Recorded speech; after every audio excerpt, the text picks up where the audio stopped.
Shocking message from Rafa Nadal about Alcaraz and Sinner. Nadal links the competitive legacy of the Big Three with the Alcaraz-Sinner duo, currently the absolute benchmarks of the circuit. Rafael Nadal stepped away from competition and ended his professional career a year ago, and he has reflected on his trajectory and experiences during an interview on Universo Valdano, broadcast by Movistar. The Spaniard reviewed his retirement, his greatest sporting achievements, among which his love affair with Roland Garros stands out, where he won 14 titles, and what his life is like now in Monaco, far from the frenetic pace of the tour. Throughout the conversation, Nadal also paused to talk about his historic rivalry with Roger Federer and Novak Djokovic, with whom he shared more than 15 years of absolute dominance of world tennis. Federer ended his career with 20 Grand Slams, Nadal with 22, and Djokovic, still active, leads the all-time list with 24. Together, they built the most dominant era the ATP has ever seen, capturing practically all major titles for nearly 2 decades. Nadal highlighted how his relationship with them evolved. In the end, we all know each other. When you play against someone like Federer or Djokovic, you know you have to fight until the end, make them feel that they have to beat you, he explained. With time, that intense rivalry transformed friendship? You go through phases. When you're young, you live everything more intensely. As the years go by, things soften. We've ended our careers and we can go out to dinner together without a problem.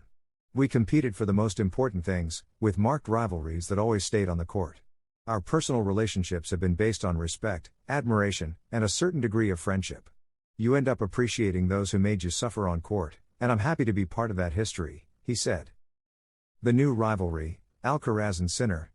Nadal also analyzed the present of world tennis, led by Carlos Alcaraz and Jannik Sinner, the absolute dominators of the ATP circuit in 2025. According to the Spaniard, the coexistence and respect that characterize the Big Three have influenced the way both young players handle pressure and rivalry. Without taking any credit away from them, we have helped new generations become fierce competitors without hating their opponent. I'm not talking about a friendship, at that level you keep your distance, but rather a good relationship despite the great rivalry, he said. This 2025 has been the year that has definitively elevated Alcaraz and Sinner. They have faced each other in 6 finals, 3 of them Grand Slams, in a historic battle that has set the tone for the season. The record favors the Mercian, with 4 titles, Rome Masters 1000, Roland Garros, Cincinnati and the US Open, while Sinner won 2, Wimbledon and the ATP Finals. Carlos Alcaraz defeats Sinner in another peculiar battle. The Mercian has beaten the Italian in a statistic that even has its own honorary title among tennis fans. No one disputes that 2025 has been Carlos Alcaraz's year. And no one disputes that Jannik Sinner, had he not been suspended for doping for 3 months, could have spoiled the Mercian's happy ending. The Spanish player has finished the year achieving his big goal, ending at the top of the ATP rankings. But only 550 points separate them. While the player from El Palmar played 19 tournaments this year, the Italian took part in 18. Their different schedules and the injuries each suffered have led them to finish the season with very similar numbers. To top it off, Sinner defended the ATP Finals title, one of the trophies Alcaraz still does not have. Thus, after analyzing all their statistics this season, it has been published that the Mercian won the honorary title of Baker of the Year. In other words, he recorded the most 6-0 and 6-1 sets throughout the year. It's worth remembering that, in tennis slang, a 6-0 is called a bagel and a 6-1 a breadstick. Well, Carlos achieved 8 6-0 sets and 27 6-1 sets, a total of 35 freshly baked sets, just one ahead of the Italians' 34. Fabio Fognini believes Sinner and Alcaraz will seldom play the Davis Cup again. And as a result of such a rivalry, the rest of the circuit can only talk about them. Everything revolves around the 2 biggest swords of the moment. Even at the Davis Cup finals, which neither of them played, their names were constantly mentioned. The latest to comment on the controversy surrounding Sinner's withdrawal from the Italian team was his compatriot Fabio Fognini. Months after his retirement following a first-round Wimbledon loss, the former Italian player spoke openly in Corriere della Sera about the tournament and the chances that both players will appear in it if the format does not change. My opinion on the new Davis Cup? Well, they have completely transformed it, and they say for the worse. Honestly, I think so too. The best players want to play it every 2 years, I don't know what to think. Of course, the absences of Jannik Sinner and Carlos Alcaraz made it lose some shine. The reality is that the only top 10 presence was Zverev. That's not good for the competition, the format needs to be reviewed. But Jannik and Carlos' priority will never be the Davis Cup. Alcaraz and Sinner respond and clarify their relationship. The two best tennis players in the world analyzed their relationship and their seasons in a joint interview. Carlos Alcaraz and Jannik Sinner sat down together for a conversation with CNN Sports, hosted by Amanda Davis, where they shared reflections on their on- and off-court relationship during the 2025 NITO ATP Finals. In this exclusive interview, both assured, off the court, we forget about the rivalry. During the conversation, Alcaraz joked about how much he sees Sinner, more than my mother. Both highlighted that while on court they compete fiercely for the number one spot, off the court their relationship is respectful and friendly. Sinner said, "When you practice together, see each other in the locker room, it's natural to get to know each other more and more." The interview video shows relaxed moments, jokes, personal comments, and tactical insights into their rivalry. However, Alcaraz himself clarified, the word rivalry stays in the professional part. For example, in 2025 Alcaraz and Sinner have repeatedly faced off in Grand Slam and Masters finals. This year, Alcaraz won the US Open and Roland Garros against Sinner, just as the Italian beat the Spaniard at Wimbledon. The fact that they train together, see each other constantly on tour, both as rivals and as companions in parallel events, and have met in so many finals reinforces Alcaraz's joke about seeing him more than his mother. And, according to the player himself, it never gets old. Raducanu will not participate in the US exhibition with Alcaraz. Stay until the end to see how Alcaraz reacted to this news.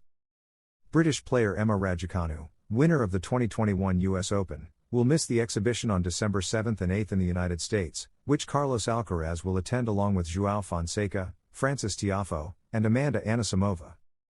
Raducanu, who is expected to lose £500,000, €570,000, by not taking part, will be replaced by American Jessica Pegula, the world number 6.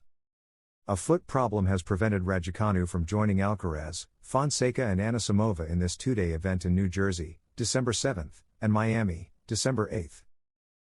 The player coached by Francis Roch will continue training in Barcelona with the Spanish coach before flying to Australia to prepare for the first Grand Slam of the year, which begins on January 12. Carlos Alcaraz has reacted to Emma Raducanu's absence from the December 7 to 8 exhibition in the United States, an event he will share with João Fonseca, Frances Tiafoe, and Amanda Anisimova. The British player's withdrawal, caused by a foot problem, surprised the world number one in the final days before traveling to the US. Alcaraz, who was looking forward to seeing Raducanu again after months without crossing paths, said he fully understands the situation. Emma wrote to apologize and wish me luck at the exhibition. I told her the important thing is that she arrives well for 2025. She's an incredible player, and the last thing she needs is to force an injury a month before Australia, he commented during training in Murcia. According to sources close to his team, the Mercian hoped Raducanu's presence would give the event a special media boost, particularly because of the mix of styles and the relaxed environment typical of exhibitions. Still, Alcaraz said the addition of Jessica Pegula, world number 6, will be a luxury and that his motivation remains intact. Alcaraz also noted that he had planned some light training sessions with Raducanu during the trip, which will no longer happen. It's a shame. We planned to hit together in Miami before the second day of the exhibition. I love her energy on court and it's always fun to train with her, but there'll be time during the season, he joked. The Spaniard took the opportunity to send Raducanu a message of support. The most important thing is that she recovers well. She's coming off a tough year and I know she's working very hard in Barcelona. I hope she starts strong in Australia, the tour needs her. Despite the British player's absence, Alcaraz said the event still has a spectacular lineup and that he will approach it as the perfect preparation before heading to Melbourne. He plans to travel to New Jersey on December 5 and complete 2 final training sessions there before playing on the 7th. With Raducanu out, Alcaraz will focus solely on ending the year with good feelings and using the exhibition to reconnect with American fans. Shocking message from Alcaraz after Spain's defeat in the Davis Cup. Carlos Alcaraz posted a message on his social media after Spain's defeat. First, he congratulated the Italians, and then he made it clear that he is very proud of the Spanish players, explicitly saying, "Very big." The two best players in the world have been left out of the tournament for different physical and strategic reasons. The grand final does not include the two best tennis players on the planet, Carlos Alcaraz, world number 1, and Jannik Sinner, world number 2, are not representing Spain and Italy, respectively. Carlos Alcaraz, who was set to be part of the Spanish team led by David Ferrer, cannot play due to an edema in the right hamstring, diagnosed after the ATP Finals title match against Sinner. On medical advice, he must avoid competing to recover. Meanwhile, Jannik Sinner decided not to participate in order to prioritize rest and preparation for the 2026 season and the Australian Open, after a demanding year that included withdrawals due to cramps in previous tournaments. Historically, Italy and Spain have faced each other several times in the Davis Cup. Italy has a slight advantage with 7 series wins to Spain's 6, although Spain hasn't lost to Italy since 1997 and has won the last 3 series in a row.